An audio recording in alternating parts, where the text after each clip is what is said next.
पहले भी कहा है, हमें कर्मों का फल 4 कारणों से मिलता है। द्रव्य, क्षेत्र, काल और भाव। द्रव्य का अर्थ वह होता है जो हम पूर्व में कर्म लिखा करके आए हैं, हमारी आत्मा की सत्ता में जो पड़े हुए हैं। जैसे हम कर्म बांध करके आए हैं, वो 8 प्रकार के कर्म हो गए हमारे द्रव्य कर्म। अब जो कर्म हमने बांधे हैं उनका उदय तो आएगा, कर्म का फल तो भुगतना पड़ेगा, उसे कोई रोक नहीं पाएगा। अब उसका फल कितना मिलेगा, तो उसके फल मिलने क्षेत्र पर भी आधारित होता है। मान लीजिए पाप कर्म का उदय है और वह व्यक्ति उस समय मंदिर में बैठा है, और एक व्यक्ति जिसके पाप कर्म का उदय वह दुकान में बैठा है अथवा यात्रा कर रहा है, तो जिसका क्षेत्र अशुद्ध रहेगा वहां उसे अधिक कष्ट भुगतना पड़ेगा। क्षेत्र पवित्र रहेगा तो कष्ट होगा उसे, पर उसे कम भुगतना पड़ेगा। एक तो ये विवक्षा हो गई। एक वह क्षेत्र होता है जहां आपने घर बनाया है, और जहां आपने घर बनाया उस लैंड की लैंड एनर्जी होती है, वाइब्रेशंस होती है, उसकी मिट्टी होती है। काली मिट्टी होती है, उसकी एनर्जी अलग है। लाल मिट्टी होती है, उसकी एनर्जी अलग है। पीली मिट्टी होती है, उसकी एनर्जी अलग है। पत्थर होता है नीचे, उसकी एनर्जी अलग है। यदि नीचे कुछ कचरा भरा हो, हड्डी घड़ी हो, तो वहाँ नेगेटिव एनर्जी अपने आप आएगी। अब नेगेटिव एनर्जी आएगी तो उसका इफेक्ट माइंड पर अवश्य पड़ेगा, तो वह अप्रशस्त हमेशा फील करता रहेगा। अब वो अप्रशस्त क्यों फील कर रहा है? चूंकि अंदर घर के नीचे ही बहुत कचरा भरा हुआ है, नेगेटिविटी भरी हुई है, एनर्जी ही ऐसी है। अब यदि उसको वो नेगेटिव एनर्जी को दूर करने का पुरुषार्थ कर ले, वहाँ से हड्डी है जो शल है आदि वो निकाल ले, तो उससे क्या होगा? पॉजिटिव वाइब्रेशन आने लगेंगे। पॉजिटिव वाइब्रेशन आने लगेंगे तो उसका मन प्रसन्न रहेगा, और जहाँ मन प्रसन्न रहेगा तो उसकी प्रोडक्टिविटी बढ़ जाएगी, उसका संबंध अच्छे बने रहेंगे परिवार के सदस्य से।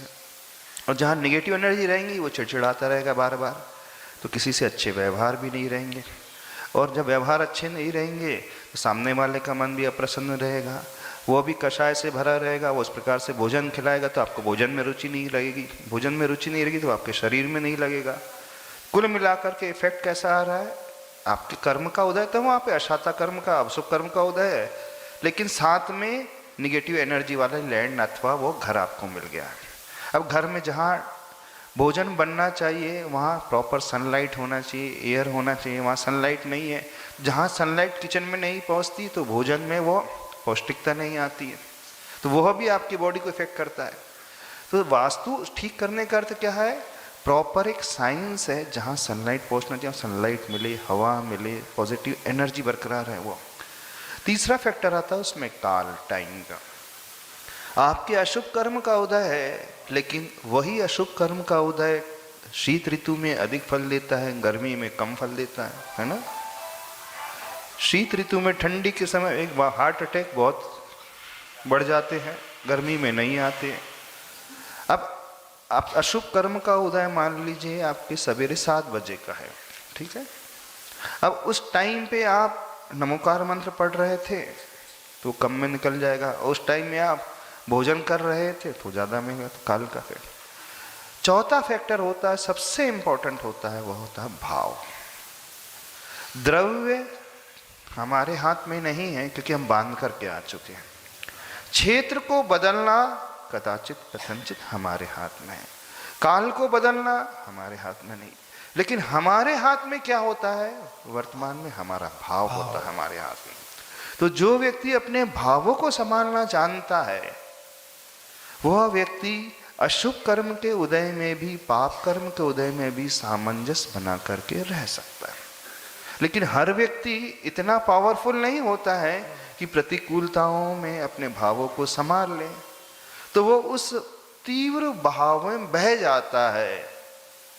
तो जिसका अभ्यास मजबूत होता है वो भावों को व्यवस्थित कर लेता है। अब जो अच्छे भावों को अपने भीतर पैदा करने का अभ्यास कर लेता है तो उसके बेनिफिट्स क्या होते हैं? जब कोई व्यक्ति मानसिक रूप से बड़ा प्रसन्न है, करुणा के भाव से भरा हुआ है, क्षमा के भाव से भरा हुआ है, किसी की सेवा कर रहा है, तो उस समय नियम से वह पुण्य कर्म का आश्रय करता है, साता वेदनी आदि पुण्य। जब कोई व्यक्ति जो भी कर्म का आश्रय कर रहा है, कर्म सिद्धांत ये कहता है बंधे अधा पवत्तो, एक संक्रमण का नाम आता है अधा प्रवृत्त संक्रमण। मान लीजिए इस समय हम पुण्य कर्म का बंद कर रहे हैं, तो नियम से हमारी सत्ता में जो अशुभ कर्म पड़े हुए हैं, पाप कर्म, उसमें से कुछ सर्टेन परसेंटेज में संक्रमित पुण्य में होंगे ही होंगे, ये नियम है। यदि कोई व्यक्ति कषाय से भरा हुआ है तो उसके पुण्य कर्म पाप में संक्रमित हो जाएंगे, संक्रमित कर तो बदल जाएंगे।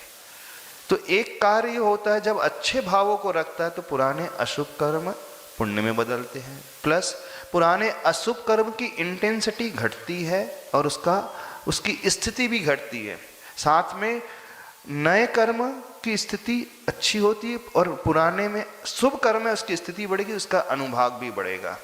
तो ये हमारे हाथ में वर्तमान के पुरुषार्थ पर आधारित रहता है कि हम कैसे भाव करते हैं। तो जब चारों का संगम हो जाता है तो उसके उदय से कर्म का फल मिलता है। द्रव्य क्षेत्र काल भाव निमित्त वशात कर्मणि फल प्राप्ति रीति उदय। कर्म के उदय की परिभाषा क्या आती? द्रव्य क्षेत्र काल और भाव के वश से कर्म का जो फल मिलता है उसे उदय कहते हैं। तो द्रव्य का उदय अर्थात हमारे पुराने सत्ता में बंधे हुए कर्म, क्षेत्र ये है, तो यहाँ पे क्षेत्र शब्द है वो वास्तु को इंगित करता है जी, करता है ना। अब जितने भी चैत्यालय हैं, चाहे कृत्रिम चैत्यालय को हम देख ले, श्री जी की प्रतिमा पूर्व और उत्तर मुखी क्यों होती है, दक्षिण मुखी क्यों नहीं होती? कारण तो है उसमें। उनका जो कृत्रिम चैत्यालय की जो रचना है एक प्रपोर्शन विषय से बनी, 3/4 जितनी 3 लंबाई उससे चौड़ाई, जैसे 100/150 इस प्रकार का रहेगा। प्रॉपर अनुपात में ही आमने सामने वहाँ विंडोज होती हैं, दरवाजे होते हैं, तो सब वास्तु से बनते हैं, तो वास्तु का इफेक्ट आता है। एक और बात बताते हैं, भगवती आराधना ग्रंथ को आचार्य भगवान रामटेक में पढ़ा रहे थे, उसमें एक बहुत अच्छी बात आई कि जिस साधक की समाधि हो जाती है, जिस छपक की समाधि हो जाती है, समाधि के पश्चात यदि उनकी निषिद्धिका दक्षिण पश्चिम अथवा नैऋत्य में बनाई जाएगी तो संग हमेशा फलता फूलता है, संग की वृद्धि होती है, संग स्वस्थ रहता है, ज्ञान की आराधना बढ़ती है। यदि उनकी निषिद्धिका वहाँ से पूर्व दिशा, उत्तर दिशा अथवा ईशान कोण में बनाई जाएगी तो उसका दुष्प्रभाव संग में पड़ता है, संग में कला होती है, शरीर में जो है रोग आदि हो जाते हैं, ज्ञान का विकास नहीं होता है, संग की हानि होती है, शिष्यों का लाभ नहीं होता है। वहाँ पे बताया क्या भाव बताया कि निषिद्धिका उस छपक की कहाँ किस दिशा में बनाई जा रही, तो वहाँ पे दिशाओं का वर्णन किया है।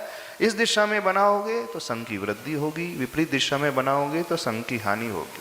तो ये इफेक्ट निषिद्धिका बताया गया है। तो वास्तु का प्रभाव तो पड़ता है, बिल्कुल आगम के अनुरूप ही पड़ता है। पर अब जो जितना पुण्यशाली जीव होता है, मान लीजिए तीव्र पुण्यशाली जीव है, तो उसके लिए फिर क्षेत्र काल का ज्यादा इफेक्ट नहीं पड़ता जी। मेन इफेक्ट पड़ेगा जैसे कर्म उसमें बांधे हैं, तो सबसे ज्यादा इफेक्ट उसके द्रव्य पूर्व कर्म का, क्षेत्र का इफेक्ट जो है हार्डली 15-20% ही रहता है। जो मध्यम पुण्यशाली जीव होता है तो वो क्षेत्र उसके लिए डोमिनेट हो जाता है। तीव्र पुण्यशाली के लिए वो विपरीत दिशा में भी सोए, विपरीत दिशा में भी घर बना ले, विपरीत दिशा में भी कुछ भी कर ले, उससे कोई फर्क नहीं पड़ेगा। जो एवरेज पर्सन होता है उस पर वो फर्क पड़ता है। और रही बात दिशा की, तो दिशा कोई भी खराब नहीं होती है। दक्षिण दिशा का घर भी, दक्षिण दिशा की दुकान भी अच्छी होती है, पश्चिम दिशा का मुख वाला घर भी अच्छा होता है, पूर्व दिशा वाला भी है, उत्तर दिशा वाला भी है। अब जो उस घर का स्वामी है उसका जन्म किस लग्न में हुआ, उसके ग्रहों का कौन सा उदय है, तो उसके अनुसार पर्टिकुलर उस दिशा का घर उसे फलता भी है। तो ये एक नियम यूनिवर्सल ये नहीं बनाया जा सकता कि पूर्व दिशा अथवा उत्तर दिशा का मुख वाला घर ही अच्छा होता है, दक्षिण पश्चिम वाले में दिशा भी अच्छी होती है, सब में कोई खराबी नहीं होती है। इन डिटेल में बाकी और पढ़ सकते हैं, जान सकते हैं।